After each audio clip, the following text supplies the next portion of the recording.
Hello guys, this is Imran Ismail. Welcome to my another blog. আজকের ভিডিওটা অনেক ইন্টারেস্টিং হতে যাচ্ছে বিকজ আজকে আমরা এমন একটা জায়গা এক্সপ্লোর করব যেখানে একই সাথে আপনারা টার্ফে খেলা, বিলের মধ্যে নৌকা চালানো, হরেক রকমের স্ট্রিট ফুড এবং বাচ্চাদের বিভিন্ন অ্যাক্টিভিটিস পেয়ে যাবেন। চলুন শুরু করা যাক। আজকে আমরা বেরিয়েছি জালকুড়ি 10 পাইপের উদ্দেশ্যে, নারায়ণগঞ্জের সেই জনপ্রিয় স্পটটা। দেখি আজকে কি কি মজার জিনিস আমাদের জন্য অপেক্ষা করছে। 10 পাইপ এসে প্রথমেই যেটা আপনার নজর কাড়বে সেটা হলো এখানকার টার্ফগুলো। খেলাধুলা প্রেমীদের জন্য আছে বেশ কিছু প্রফেশনাল গ্রাউন্ড যেখানে বন্ধুদের নিয়ে জমিয়ে ফুটবল খেলা যায়। ফ্যামিলি নিয়েও এখানে ঘুরতে আসতে পারেন, কারণ বাচ্চাদের জন্য এটি একটি আদর্শ জায়গা।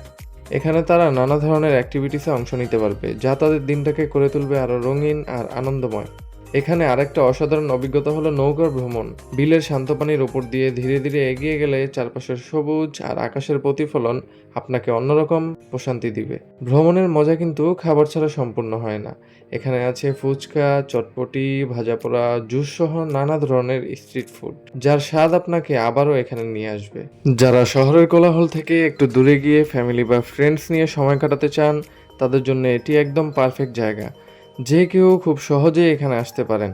প্রথমে চলে আসুন জালকুড়ি বাস স্ট্যান্ড, আর বাস স্ট্যান্ড থেকে অটোতে চেপে সরাসরি পৌঁছে যাবেন 10 পাইপে। আজকের মতো এখানেই শেষ। পরের ব্লগে আবার দেখা হবে।